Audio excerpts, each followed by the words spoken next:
الحمد لله وكفى وسلام على حبيبه المصطفى أما بعد فأعوذ بالله من الشيطان الرجيم بسم الله الرحمن الرحيم إن الله وملائكته يصلون على النبي يا أيها الذين آمنوا صلوا عليه وسلموا تسليما اللهم صل على سيدنا ومولانا محمد معدن الجود والكرم وآلہ واصحابہ الکرام وابنہ الکریم وبارک وسلم صلاۃ دائمۃ سرمدا ابدا بحمدہ تعالی و بکرم مصطفیٰ صلی اللہ علیہ وسلم۔ آج کی شب قرآن عظیم کے 8.5 پارے مکمل ہو چکے۔ اللہ عز و جل مکمل قرآن عظیم کو صحیح تجوید سے پڑھنے اور آپ سب کو سماعت کرنے کی توفیق عطا فرمائے۔ سورہ اعراف آج تلاوت ہوئی ہے اور سورہ انعام کا کچھ حصہ۔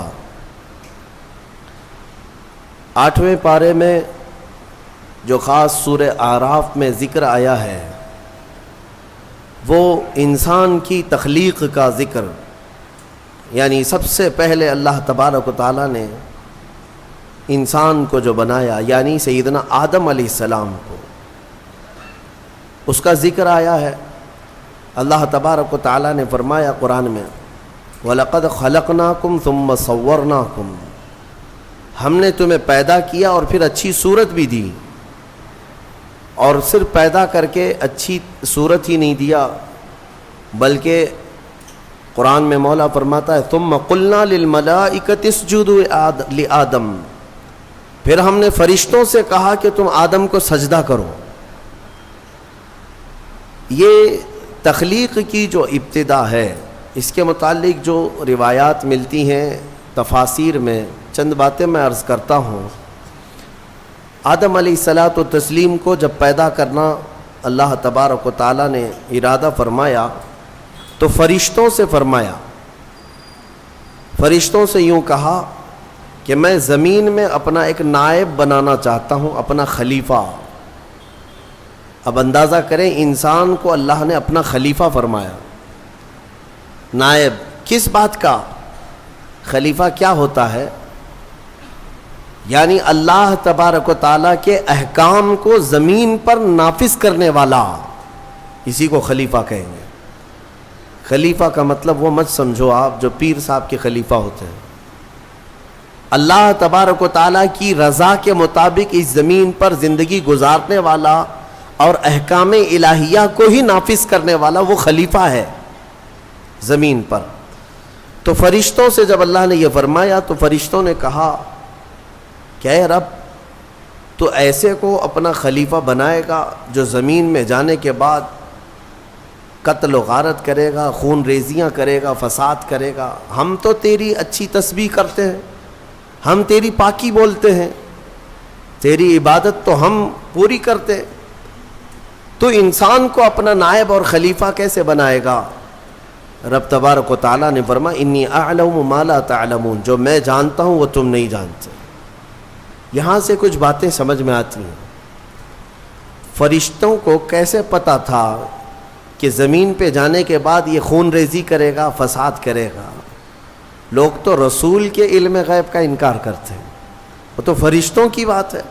ابھی انسان کو بنایا بھی نہیں ہے، زمین پہ بھیجا بھی نہیں ہے، اس سے پہلے ہی فرشتے کہہ رہے ہیں کہ ایسے کو تو خلیفہ بنائے گا جو زمین میں جانے کے بعد فساد مچائے گا، قتل و خون ریزی کرے گا۔ صاف الفاظ ہیں قرآن پاک میں۔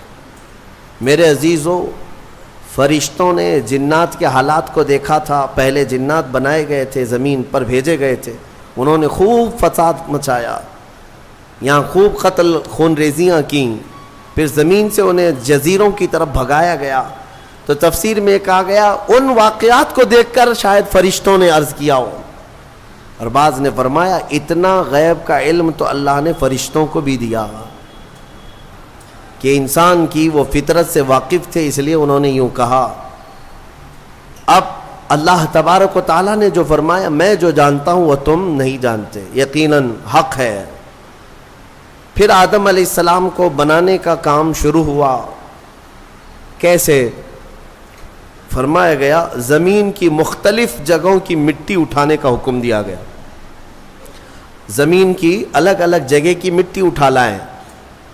کئی روایات ہیں اس میں. جبرائیل علیہ السلام آئے, زمین کی الگ الگ جگہ سے مٹی وہ جمع کر رہے تھے, تو زمین نے بھی رونا شروع کیا کہ مجھ سے مٹی لے جا رہا ہو, اس سے انسان بنایا جائے گا, پھر یہ واپس آئے گا میرے ہی اوپر فساد کرے گا, خون ریزیاں کرے گا. پتہ چلا زمین کو بھی معلوم ہے, زمین کو بھی معلوم ہے بعد میں ہونے والی چیزیں. تو جب زمین نے رونا دھونا کیا تو یہ روایات بعض تفاسیر میں ہیں. میں صرف آپ کو اس کی صحت اور ضعف پر کلام نہیں کر رہا ہوں, عرض کر رہا ہوں. جبرائیل علیہ السلام واپس رب تعالیٰ کی بارگاہ میں آئے, عرض کیا کہ مجھے زمین پر بڑا ترس آیا, زمین پر بڑا رحم آیا, وہ مٹی چھوڑ آئے. اسی طرح کئی فرشتے آئے, میکائیل علیہ السلام, اسرافیل علیہ السلام. زمین کا وہی رونا دھونا تھا. پھر اسرائیل علیہ السلام آئے. جب زمین نے ان سے یہ کہا کہ کیوں اٹھا لے جاتے ہو, تو انہوں نے زمین کے رونے دھونے کا کچھ خیال نہیں کیا, وہ جگہ جگہ سے مٹی اٹھا لیا اور رب کی بارگاہ میں لے کر پہنچ گئے. مٹی لائی گئی مختلف جگہوں کی, اب اسے گوندھا گیا, مٹی کو گوندا گیا. وہ پانی کیا تھا وہ اللہ بہتر جانے, جنتی پانی تھا.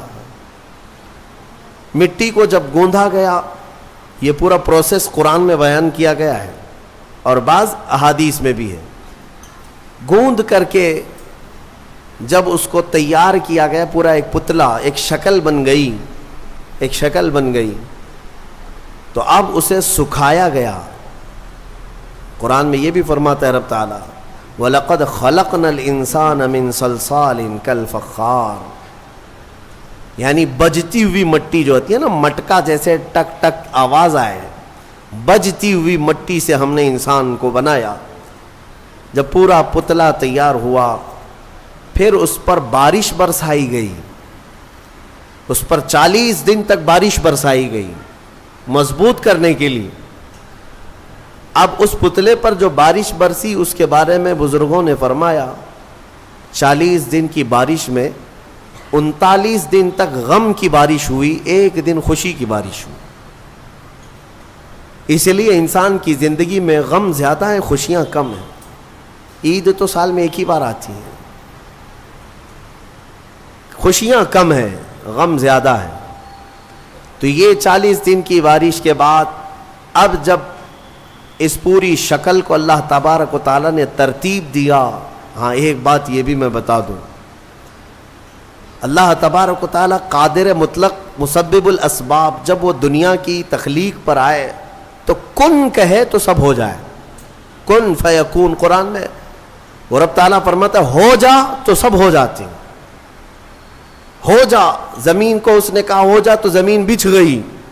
ایسا نہیں کہ الگ الگ بیڈ ڈالا گیا ہو کہیں سے. رب تبارک و تعالیٰ وہ قادر مطلق ہے, کن سے ساری چیزوں کو وجود میں لے آئے. لیکن انسان کو جو بنایا گیا, یہاں پر بھی ہو سکتا ہے کہہ دیا جائے ہو جا تو ہو جاتا, تیار ہو جاتا, لیکن باضابطہ ایک پروسیس سے اسے گزارا گیا ہے, یہ اس کی شان کے لیے. اچھا یہ تو مجھے نہیں معلوم, ہاتھ بنائے گئے, پیر بنائے گئے, پیٹ بنایا گیا, گردن بنائی گئی, سب کچھ تو شکل دی گئی ہے نا, فرشتوں کے ذریعے سے دی گئی ہے. لیکن فرمایا گیا انسان کے چہرے کو اللہ نے اپنے دست قدرت سے بنایا, اسی لیے چہرے کو عیب مت لگاؤ کسی, یہ اللہ کی تخلیق ہے, اللہ کی تخلیق ہے. تم گالیاں دینے میں ایسے ہی کہہ دیتے ہو کہ ٹیڑھے چہرے والا, ہاں نکٹا, کنکٹا, یہ سب الفاظ ایسے ہیں جو اللہ کی تخلیق کو تم گالی دے رہے ہو. چہرے کو عیب لگانا اللہ کو ہرگز پسند نہیں, اللہ کی تخلیق ہے. اور یہ مختلف جو رنگوں کے لوگ پیدا ہوئے یہ مٹی کی وجہ سے ہے. زمین کی مٹی کہیں کی لال ہے, کہیں کی کالی ہے, کہیں کی پیلی ہے, کہیں کی سفید ہے. تو جس کے خمیر میں یعنی جس طرح کی مٹی زیادہ اثر کر گئی وہ رنگ وہ لے کر کے آتا ہے. انسانوں میں بھی کچھ کالے ہیں, کچھ گورے ہیں, کچھ لال ہیں, کچھ سانولے ہیں, الگ الگ شکلیں ہیں. اور الگ الگ یہ رنگ جو ہے یہ مٹی کی وجہ سے ہے. مٹی کی خاصیت جس پر جیسی ہوگی اس طرح کا وہ رنگ لے آئے گا. ہاں اسی لیے اس پر صبر بھی کر لے جاؤ جو رنگ تمہارے پاس ہے کہ یہ ہماری خمیر میں ہے, یعنی ہماری سرشت میں اس کو داخل کیا گیا اس رنگ کو. یعنی اگر کسی کے کانٹینٹ میں مینوفیکچرنگ میں ہی وہ چیز آ گئی ہو تو بعد میں پاؤڈر لالی لگانے سے کیا ہونے والا ہے. لہذا اس بات کی فکر میں مت رہو کالے ہیں تو میں گورا ہو جاؤں. اور کچھ لوگ ایسے بھی ہیں, میں نے دیکھا ہے انگریزوں کو وہ نمک والی مٹی لگا کر سمندر کے کنارے ننگے سوتے, تھوڑا کالے ہونے کا شوق ہے ان کو, تھوڑا کالے ہونے کا شوق ہے کیونکہ اجلے زیادہ ہے, اور ادھر کالوں کو گورے ہونے کا شوق زیادہ ہے. اس کا مطلب یہ ہے کہ یہ کسی چیز میں انسان قناعت نہیں کرتا, اسے صبر نہیں ہے, کسی چیز پر یہ راضی نہیں ہے. تو بہرحال اس بات پر راضی ہو جاؤ کہ میرے مولا کی تخلیق ہے یہ, اور اس نے جیسا پسند کیا ویسے مجھے بنایا. بس اس بات پر صبر آ جائے گا. کوئی بھی اپنا چہرہ آئینے میں دیکھے تو دعا بھی میرے آقا نے کیا سکھائی پتہ ہے؟ دعا بھی چاہے کالے آدمی ہو گورے آدمی ہو کسی بھی طرح کے ہو, ایک ہی دعا حضور نے تعلیم دی, ایک ہی دعا. آئینہ دیکھو تو یہ دعا پڑھو, اللہم حسنت خلقی فحسن خلقی. اے اللہ تو نے میرا چہرہ کتنا اچھا بنایا ہے, مولا اسی طرح میرے اخلاق بھی اچھے بنا تھے. یہ دعا حضور نے فرمائی. تو کیا کالا آدمی یہ دیکھ کر کے دعا نہیں کرے گا؟ سانولا نہیں دعا کرے گا؟ ہر آدمی یہی دعا کرے گا کہ اے اللہ تو نے میرا چہرہ کتنا اچھا بنایا, کتنا اچھا بنایا. ہاں دعا یہی کیا کرو کہ اللہ نے سب کے چہرے اچھے بنائے, تمہیں اندازہ نہیں ہے. اور چہرے کو عیب لگانا اتنا گناہ ہے. میں آپ کو بتاؤں, آپ کی کیفیت جو ہے نا, آپ کی کیفیت, آپ اتنے خوبصورت ہیں, اتنے خوبصورت ہیں جس کا آپ کو خود کو اندازہ نہیں ہے. خلیفہ ہارون رشید نے اپنی بیوی سے ایک دن رات میں 14ویں کا چاند چمک رہا تھا, باہر یہ لوگ رات میں سوئے ہوئے تھے. بادشاہوں کو ایسی کبھی نہ کبھی شرارت سوچتی ہے, کہہ دیا کہ بیگم اگر تو یہ 14ویں کے چاند سے زیادہ خوبصورت نہیں نکلی تو تجھے طلاق. اگر بیوی اس سے زیادہ خوبصورت نہیں نکلی تو تجھے طلاق. آپ یہ جملہ نہ کہیں. وہ خلیفہ تھا, وہ بادشاہ تھا, اس نے کہا اب طلاق کا لفظ یہ معمولی نہیں, یہ گالی نہیں ہے, یہ گولی ہے. ہاں بعض لوگ یہ سمجھتے ہیں گالی دینے کے لیے بیوی کو طلاق کہا ہے. میاں گالی نہیں ہے, یہ رشتے ختم ہو جاتے ہیں. دوسرے دن یہ مسئلہ اٹھا, ملکہ نے, بیگم نے مسئلہ رکھا کہ آخر میری طلاق ہوئی یا پھر میں نکاح میں ہوں, یہ کیسے پتا چلے گا کہ میں چاند سے زیادہ خوبصورت ہوں کہ نہیں, یہ کون بتائے گا؟ تو بہت سارے علماء اس بحث میں مشغول ہو گئے, سبوں کو عاجزی آ گئی. بڑے فقیہ تھے اس زمانے میں, ایک بہت بڑے فقیہ, ان کے پاس جب یہ مسئلہ پہنچا, غالباً امام شافعی رحمۃ اللہ, تو ان کے پاس یہ مسئلہ پہنچا تو یہ جو بڑے فقیہ تھے انہوں نے پوچھا کہ کیا مسئلہ ہے؟ کہا کہ ایسے ایسے خلیفہ ہارون رشید نے کہا ہے. تو انہوں نے پورا مسئلہ سننے کے بعد کہا جاؤ طلاق نہیں ہوئی. کہا وہ کیسے؟ کہا اس لیے کہ زبیدہ ہی نہیں, بہت سارے لوگ چاند سے زیادہ خوبصورت ہیں. کیوں؟ کہا قرآن میں اللہ نے فرمایا لقد خلقنا الانسان فی احسن تقویم, ہم نے انسان کو سب سے اعلیٰ صورت میں پیدا کیا ہے. سب سے اعلیٰ کا مطلب وہ چاند سے بھی اعلیٰ, چاند سے بھی حسین پیدا کیا ہے. تو ہر انسان کو اللہ تعالیٰ نے چاند سے بھی زیادہ اعلیٰ صورت عطا کیا ہے. لہذا چہروں کو عیب لگانا چھوڑ دو اور اللہ تبارک و تعالیٰ کی رضا پر راضی رہو. چہرے کی تخلیق کس نے کیا؟ وقت سے باقی پورے انسان کی تخلیق اللہ نے کیا, لیکن خاص چہرے کو اللہ نے اپنے دستے قدرت سے بنایا. اب آگے کی بات سنیں. پورا انسان تیار ہوا, اس میں روح پھونکی جانی تھی، اس انسان کو بولتا ہوا چلتا ہوا اور روح والا بنانا تھا. تو فرمایا گیا کہ ان کے پیشانی پر ان کی ناک سے روح کو ڈالا گیا. روح کیا چیز ہے؟ روح کو دیکھا آپ نے؟ روح کو دیکھا ہے؟ ہاں، اس مسئلے میں تو ساری دنیا آج بھی پریشان ہے. قرآن میں بھی یہ سوال کیا ہے، صحابہ نے آ کر سوال کیا تھا اور اللہ نے جواب بھی دیا. آج دوسری قوموں والے بھی اس بات کو مانتے ہیں کہ آتما ایک نراکار ہوتی ہے، یعنی دکھتی نہیں ہے، روح دکھتی نہیں ہے، لیکن ہے کیا چیز ہے؟ تو رب تبارک و تعالیٰ نے فرمایا یسألونک عن الروح قل الروح من امر ربی. اے محبوب، آپ سے لوگ روح کے بارے میں سوال کرتے ہیں، آپ فرما دیں روح اللہ کا ایک حکم ہے، یہ نور ہے. جس طرح روشنی پھیلی ہوئی ہے پکڑ میں نہیں آتی اور پتہ نہیں چلتی، روح اسی طرح ایک نور ہے. جب اس روح کو اس جسم میں ڈالا گیا تو بعض بزرگوں نے فرمایا کہ روح باہر نکل آئی. کہا کہ اندر بہت اندھیرا ہے، اندر مٹی کا بنا ہوا انسان، اندھیرا بہت ہے. روح نور ہے، مٹی میں اندر اندھیرا ہے. تو پھر دوبارہ ڈالا گیا، پھر وہ روح قرار نہ پائی، باہر نکل آئی. تو مفسرین فرماتے ہیں پھر آدم علیہ السلام کی پیشانی پر نور محمدی کو رکھا گیا. اللہ تعالیٰ نے اپنے حبیب پاک صلی اللہ علیہ وسلم کے نور کو آدم علیہ السلام کی پیشانی میں ودیعت فرمایا، پھر روح کو ڈالا گیا. اب روح جا کر جسم میں قرار پائی اور پھر آدم علیہ السلام کو سب سے پہلے ایک چھینک آئی، اور چھینک آتے ہی سب سے پہلے آپ کی زبان سے ایک جملہ نکلا الحمدللہ. یہ انسان کی زبان سے نکلنے والا سب سے پہلا لفظ ہے. کیا ہے؟ الحمد. آج بھی چھینکتے ہیں تو ہم کیا کہتے ہیں؟ یہ آدم علیہ السلام کی زبان سے نکلنے والا پہلا جملہ. لیکن کمال تو دیکھیں، رب تعالیٰ نے اپنا آخری کلام قرآن اپنے حبیب پر اتارا بھی ہے تو اس کی ابتدا بھی کہاں سے فرمایا؟ الحمدللہ رب العالمین. قرآن کی ابتدا کہاں سے ہے؟ الحمدللہ سے ہے. تو انسان کو یہ بتانا ہے کہ اے بندے، تیری جو اصل ابتدا ہے وہ الحمدللہ سے ہے، جہاں قرآن ابتدا کر رہا ہے، اور قرآن کے ساتھ رہے گا تو تو حقیقی زندگی پائے گا. اب آدم علیہ السلام جب بیدار ہوئے تو اب سنیے اللہ تعالیٰ نے کیا کیا. رب تبارک و تعالیٰ ان کے سامنے دنیا کی ساری چیزوں کو پیش کیا، جو جو ہونے والی تھی یا جو کچھ بھی، سب کے نام سکھا دیے.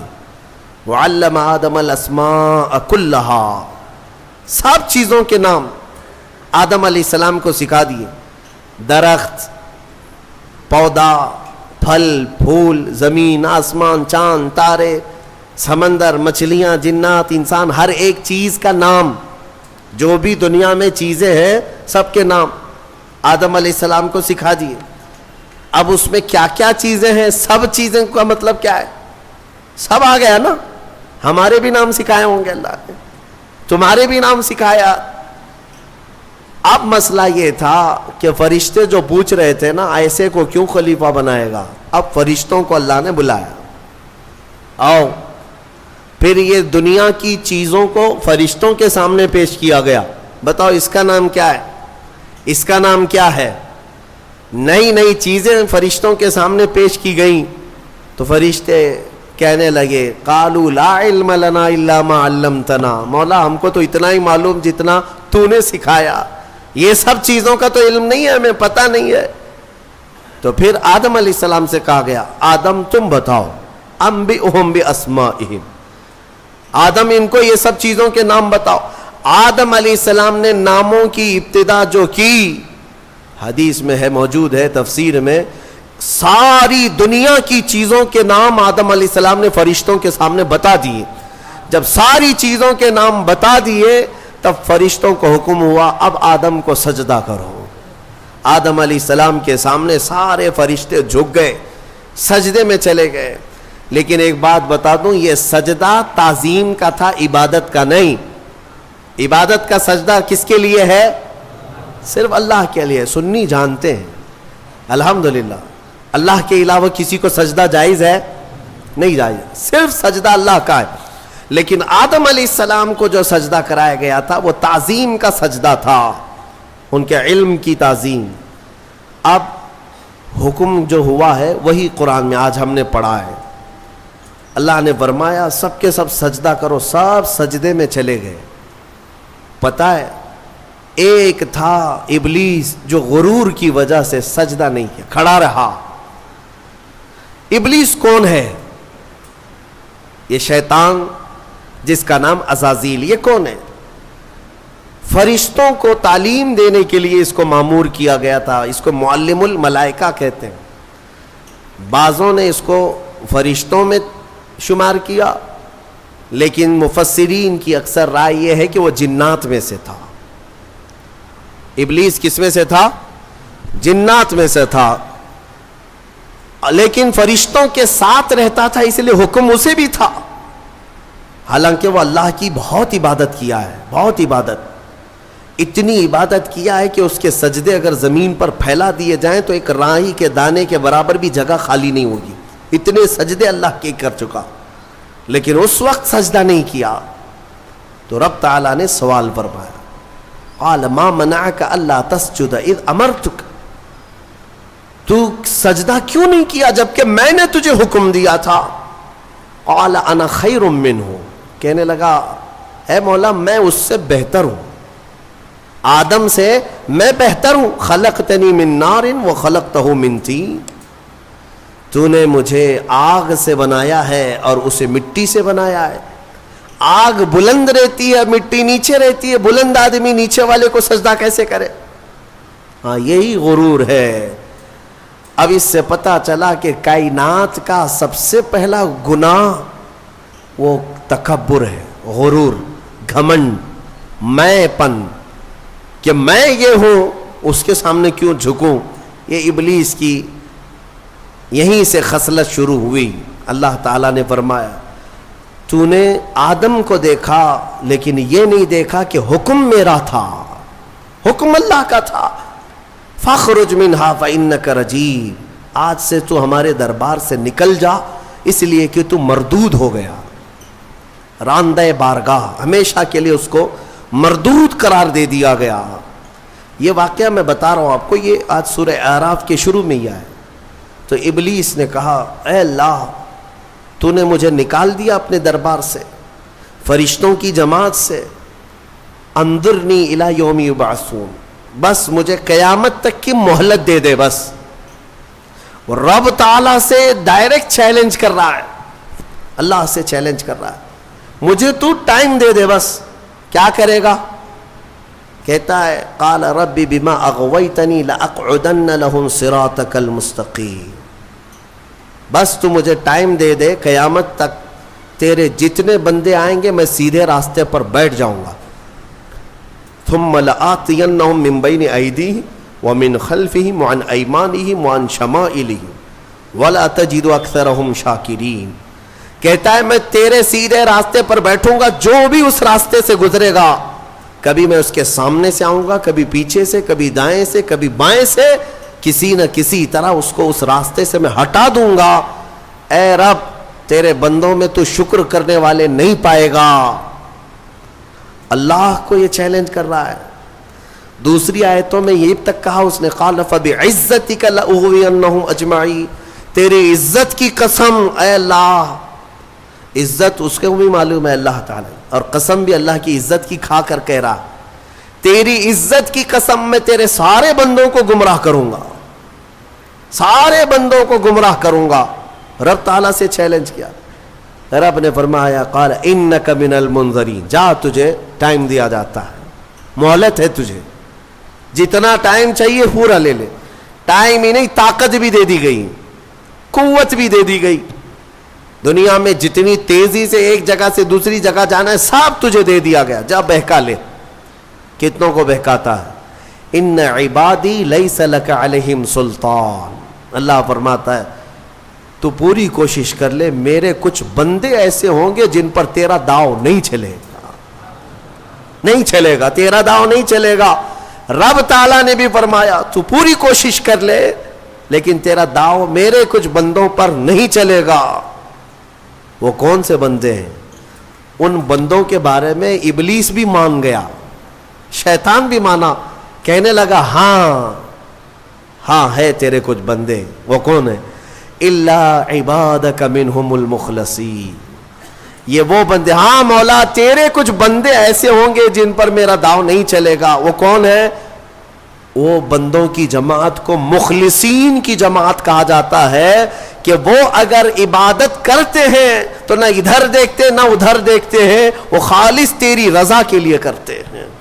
تو جو لوگ دنیا میں صرف اور صرف اللہ کی رضا کے لیے نیک کام کرتے ہیں، یقین کے ساتھ میں کہتا ہوں ان پر شیطان کا داؤ بھی نہیں چلے گا، شیطان ان لوگوں کو نہیں گمراہ کرے گا۔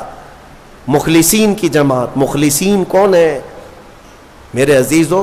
دکھاوے کے لیے کرنے والے مخلصین نہیں، اپنے رب کی رضا کے لیے۔ یہاں پر ایک روایت ملتی ہے قیامت کے دن جنتیوں کا جب انصاف ہو جائے گا نا، پورے جنتی ایک طرف ہوں گے، ان جنتیوں میں بھی 3 کیٹیگری ہیں، جنتیوں میں بھی 3 جماعتیں ہیں۔ ایک جماعت اللہ نے ان سے فرمایا کہ اے بندو تمہاری بخشش ہو گئی، تمہارے لیے جنت کا پروانہ ملا، تم جنت جا رہے ہو، یہ بتاؤ تم جنتی عمل کیوں کرتے تھے دنیا میں؟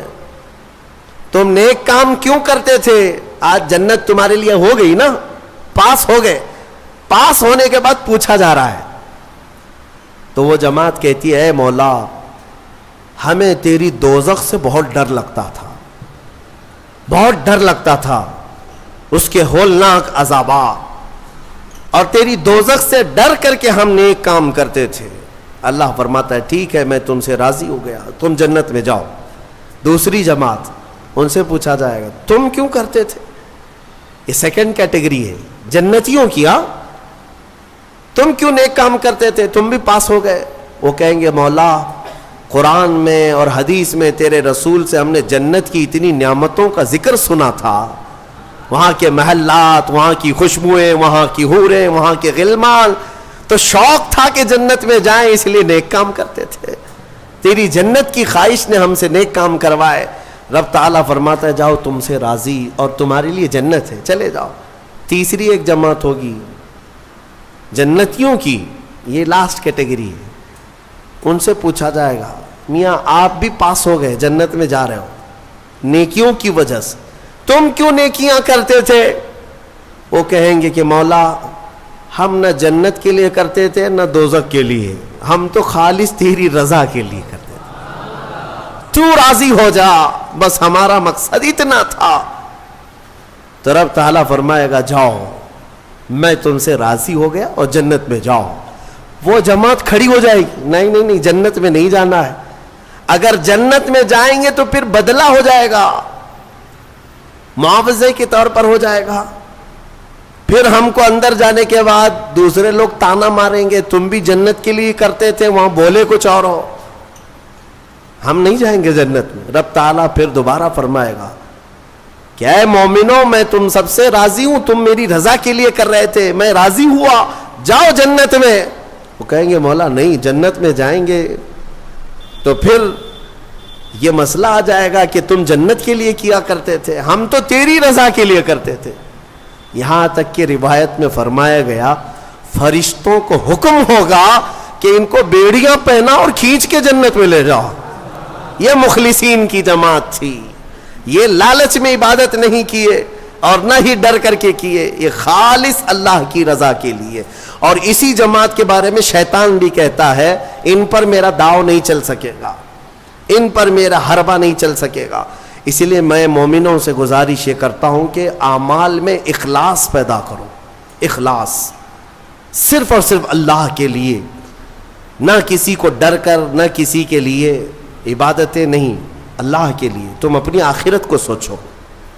میں ایک بزرگ کے متعلق پڑھا تھا، 30 سال تک انہوں نے پہلی صف میں نماز ادا کی جماعت کے ساتھ، ایک نماز بھی نہیں چھوٹی، تکبیر اولا بھی نہیں چھوٹی، 30 سال تک۔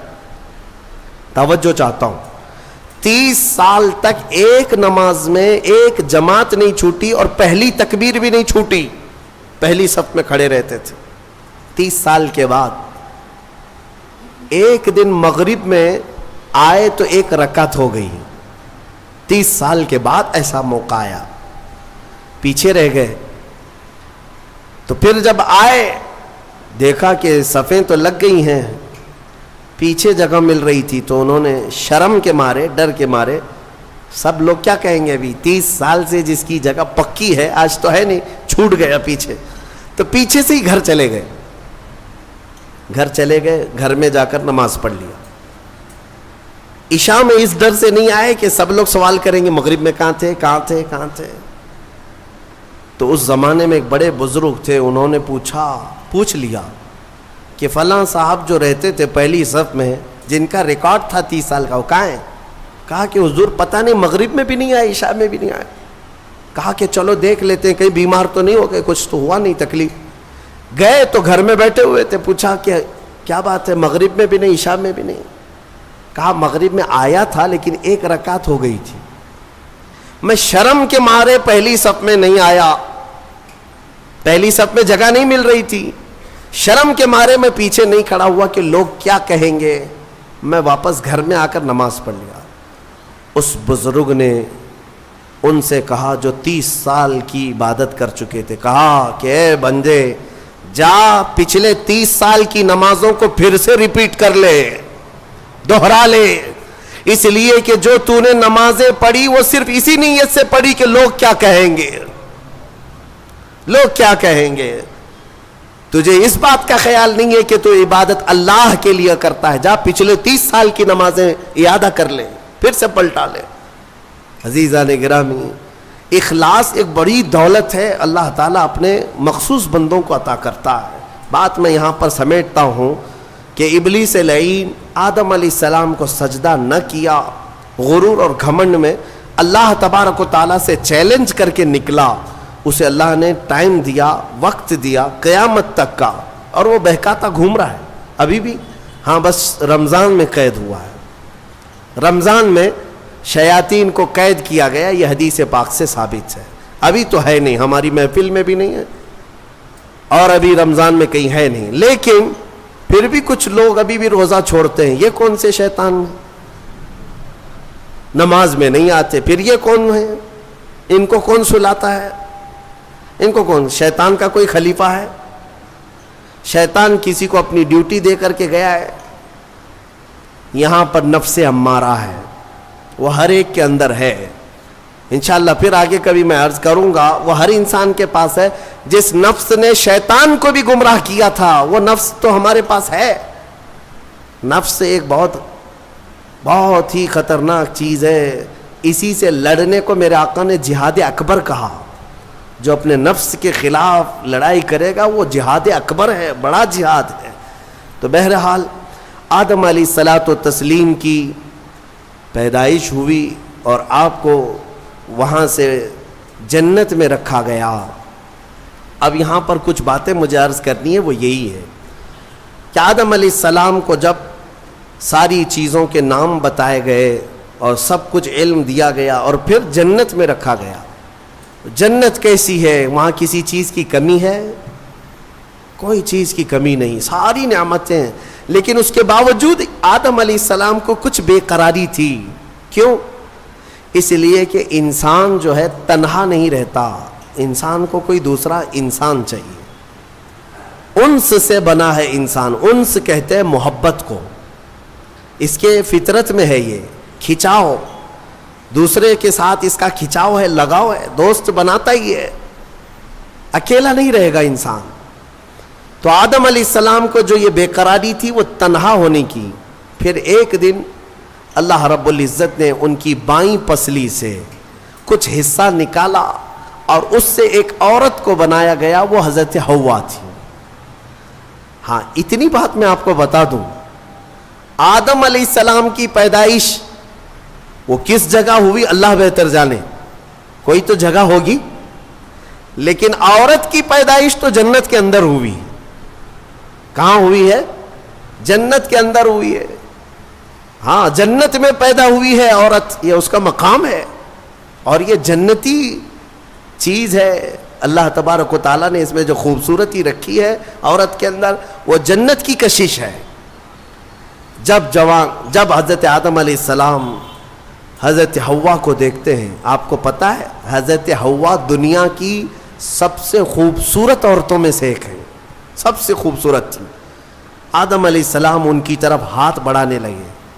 رب تعالیٰ کا حکم ہوا آدم تمہارے لیے حلال نہیں، تم اس کا مہر ادا کرو، مہر ادا کرو.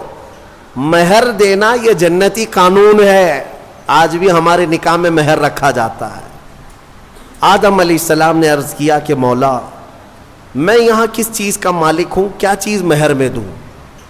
رب تبارک و تعالیٰ نے فرمایا آدم تمہاری اولاد میں اخیر زمانے میں میرا ایک محبوب نبی پیدا ہوگا جس کو آسمانوں میں احمد زمینوں میں محمد کہا جائے گا. آدم تم اس پر 20 بار درود بھیجو، یہ حوا کا مہر ہو جائے گا. شیخ عبدالحق محدث دہلوی رحمۃ اللہ علیہ نے بھی اس کو لکھا ہے. آپ اندازہ کرو ہماری ماں کا مہر درود پاک ہے. ہماری ماں ہمارے باپ کے لیے حلال ہوئی تو درود کے صدقے میں حلال ہوئی. اور جس کو درود سے چھڑ ہے اسے سوچنا چاہیے کہ حلال ہونے کا طریقہ آدم علیہ السلام کے لیے حضرت حوا درود رکھا گیا. درود کے منکر تو کہاں جائے گا کہ اپنے ماں باپ کے بارے میں شک کرے گا. آدم علیہ السلام اس کے بعد حضرت بی بی حوا کو چھوتے ہیں. دونوں مزے سے رہ رہے تھے. قرآن میں اللہ فرماتا یا آدم اسکن انت وزوجک الجنت فکلا منہا حیث شئتما. رب فرماتا ہے تم اور تمہاری بیوی جنت میں رہو، جو چاہے کھاتے رہو، جہاں سے من کرے کھاؤ. جنت میں گھومتے رہو، پھرتے رہو، ساری چیزیں تمہارے لیے اب حلال ہیں. لیکن رب نے فرمایا تھا وَلَا تَقْرَبَ هَذِهِ الشَّجَرَةَ، ایک درخت ہے اس کے قریب مت جانا، ایک درخت ہے اس کے قریب مت جانا. اللہ کی طرف سے منع تھا. وہ درخت کے قریب جانے کی ممانعت آئی تھی تو ہوا کیا؟ ابلیس لعین جو بارگاہ سے مردود ہو گیا تھا، اب اس کی ڈیوٹی ہو گئی تھی کہ آدم علیہ السلام کو بہکائیں یا پھر ان کی ذریت کے خلاف کچھ نہ کچھ سازشیں کرتے رہے. اس کی ڈیوٹی ہو گئی تھی. اس وقت تک وہ فرشتوں میں بھی جاتا آتا تھا، جنت کے دروازے تک بھی پہنچتا تھا. روایات یہ بتاتی ہیں کہ ایک دن جنت کے قریب وہ گیا، آدم علیہ السلام اور حضرت حوا کو بلایا، کہا کہ تمہیں پتہ ہے اس درخت کے قریب جانے سے کیوں منع کیا گیا ہے؟ آدم علیہ السلام نے پوچھا کیا بات ہے؟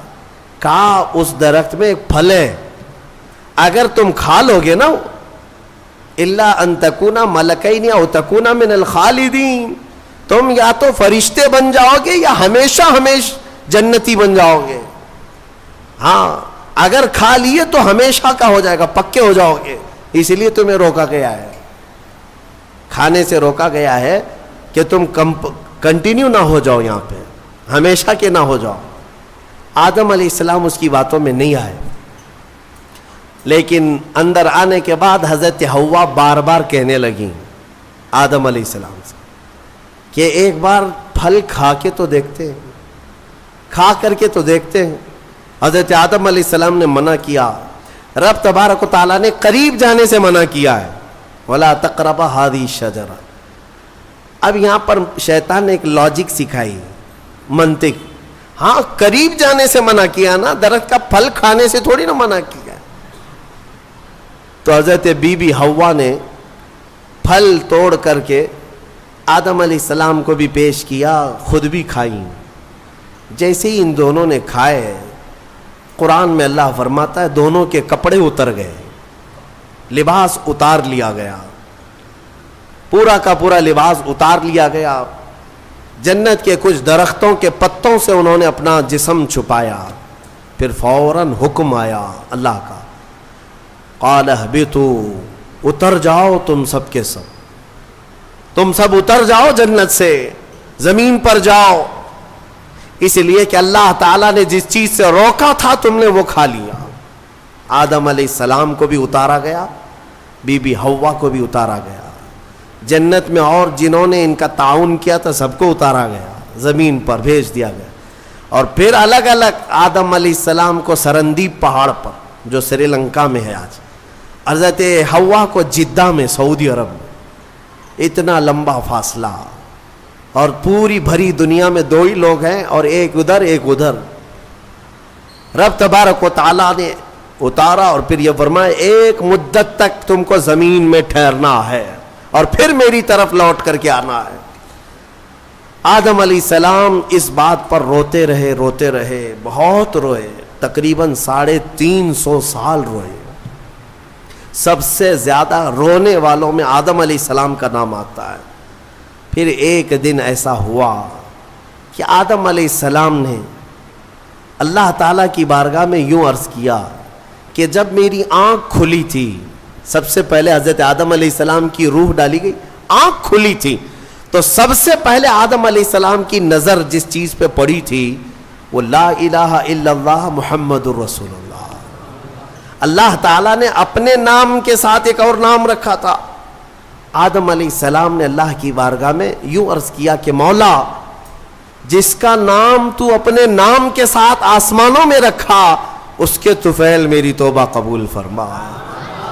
فوراً رب تبارک و تعالیٰ نے جبرائیل امین کو بھیجا, جاؤ آدم کی توبہ قبول ہوئی, اس لیے کہ محبوب کا وسیلہ لیا گیا. ہاں, اسی لیے ہمارے امام بریلی کے تاجدار فرماتے ہیں وہ جہنم میں گیا جو ان سے مستغنی ہوا, ہے خلیل اللہ کو حاجت رسول اللہ کی, ہے خلیل اللہ کو حاجت رسول اللہ کی, عرش حق ہے مسند رفعت رسول اللہ کی, دیکھنی ہے حشر میں عزت رسول اللہ کی. یہ اتنا ہی نہیں میرے عزیزو, تمہیں کیا خبر, قیامت کے دن کے بارے میں بھی اعلیٰ حضرت فرماتے ہیں خلیل و نجی مسیح و صفی سبھی سے کہیں نہ بنی. قیامت کے دن یہ قوم کہاں کہاں جائے گی, سارے نبیوں کے پاس جائے گی, سب کیا کہیں گے میرے علاوہ کسی اور کے پاس جاؤ. ہاں, حضور فرمائیں گے آؤ میں تمہاری شفاعت کے لیے ہوں. اس کو اعلیٰ حضرت فرماتے ہیں خلیل و نجی مسیح و صفی سبھی سے کہیں نہ بنی, یہ بے خبری کی خلق پھری کہاں سے کہاں تمہارے لیے. یا رسول اللہ, کہاں سے کہاں تمہارے لیے, دہن میں زباں تمہارے لیے, بدن میں ہے جان تمہارے لیے, ہم آئے یہاں تمہارے لیے, اٹھے بھی وہاں. الحمدللہ حضرت آدم علیہ السلام کی توبہ قبول ہوئی. اس کے بعد آپ کو حکم ہوا حج پہ جانے کا, آپ حج کے لیے آئے. کعبہ اس وقت موجود تھا, فرشتوں کا تعمیر کیا ہوا تھا. آدم علیہ السلام سفر کر کے گئے حج کے لیے. یہاں سے ایک بات میں عرض کرتا ہوں, دنیا کا پہلا حج ہندوستان کی سرزمین سے ہوا. آدم علیہ السلام اسی زمین سے گئے, اور ہمارے لیے فخر کی بات یہ ہے کہ یہ ہندوستان ہمارے باپ کی زمین ہے. ہاں, آدم علیہ السلام باپ ہے کہ نہیں ہے, ہمارے باپ کی زمین ہے. الحمدللہ ہم اپنے باپ کی زمین پر قائم ہیں, ہاں کسی کے باپ کی نہیں ہے. اور فخر سے رہو, خوشی سے رہو, اللہ تبارک و تعالیٰ نے زمین پر تمہیں قرار دیا. آدم علیہ السلام جب وہاں پہنچے تو عرفات کے میدان میں حضرت حوا سے ملاقات ہوئی. پھر اس کے بعد زندگی کی ابتدا ہوئی, اولاد شروع ہوئی آدم علیہ السلام کی. پھر نسل انسانی کا ایک بہت بڑا سلسلہ شروع ہوا, اور اسی نسل انسانی کی برکت ہے کہ ہم اور آپ زمین پر آج موجود ہیں, اسی آدم علیہ السلام کی نسل سے. ایک اور بات خاص طور پر عرض کرنا ہے, وہ یہ ہے کہ آدم علیہ السلام کہاں سے اتارے گئے تھے. میں نے ابھی آپ کے سامنے عرض کیا کہاں سے اتارے گئے تھے, جنت سے اتارے گئے تھے. جنت سے اتارے گئے, اور جہاں سے آئے ہیں وہیں پر جانا چاہیے. اسی لیے کہا گیا انسان کو کہ تیرا اصلی وطن جنت ہے. تیرا اصلی وطن کیا ہے, جنت ہے. بچہ جب ماں کے پیٹ سے پیدا ہو کر کے دنیا میں آتا ہے تو روتا آتا ہے نا, دیکھا ہے نا آپ نے, روتے ہوئے آتا ہے. کیوں روتے ہوئے آتا ہے؟ بزرگوں نے فرمایا, خود میرے مرشد گرامی حضور تاج الشریعہ رحمۃ اللہ تعالی تشریف فرماتے تھے کہ بچہ روتا ہوا اس لیے آتا ہے کہ اس کا اصلی وطن چھوٹ گیا. کون سا؟ جنت میں تھی. ہماری روحیں آنے سے پہلے کہاں تھی؟ جنت میں تھی. اصلی وطن جب بھی چھوٹتا ہے تو روتا ہوا آتا ہے. اور اسی لیے شاعر کہتا ہے شاعر کیا کہتا ہے کہ یادداری کے وقت زادن تو ہما خنداں بودند تو گریاں. اے انسان تجھے معلوم ہے جب تو پیدا ہوا تھا سب ہنس رہے تھے اور تو رو رہا تھا. ماں بھی ہنس رہی تھی, باپ بھی ہنس رہا تھا, خوشی میں سب پیڑے بانٹ رہے تھے, جلیبیاں بانٹ رہے تھے, ہیں سب خوش تھے کہ تو پیدا ہو. لیکن تم کیا کر رہے تھے؟ تم تو روتے ہوئے آئے تھے. چنا زی کے وقت مردنے تو ہما گریاں بودند تو خنداں. شاعر کہتا ہے اے انسان اب زندگی ایسی گزار کر جا کہ جب تیرے جانے کا وقت ہو تو سب رو رہے ہو اور تیرے لبوں پہ مسکراہٹ ہو. تو ہنستا ہوا جا. کون ہنستا ہوا جائے گا؟ جسے اپنے وطن پر جانے کا شوق ہو, اپنے اصلی وطن جانے کا جسے بھی شوق ہوگا, موت کے وقت اس کے لبوں پہ مسکراہٹ ہوگی. اور جسے جہنم جانے کا ہوگا خاک مسکرائے گا, خاک مسکرائے گا. وہ تو ملک الموت کی شکل دیکھ کر کے لال پیلا ہو چکا ہوگا. ہاں اسی لیے جنت کی خواہش بھی رکھو کہ میرا اصلی وطن ہے, اور کام بھی وہی کرو تاکہ مرنے کے وقت لال پیلے نہ ہو, لبوں پر مسکراہٹ ہو. اسی لیے بہتوں کو مرتے وقت مسکرانا یہ ہمارے اختیار میں نہیں ہے. ہاں تم چاہو گے تو مسکرا لیں گے. ابھی ہم بیٹھے ہیں, ہنسنے کے لیے بولوں گا تو پورا پھاڑ کر کے ہنسیں گے, ہو سکتا ہے ابھی اختیار ہے, لیکن موت کے بستر پر میاں کسی کے اختیار میں نہیں.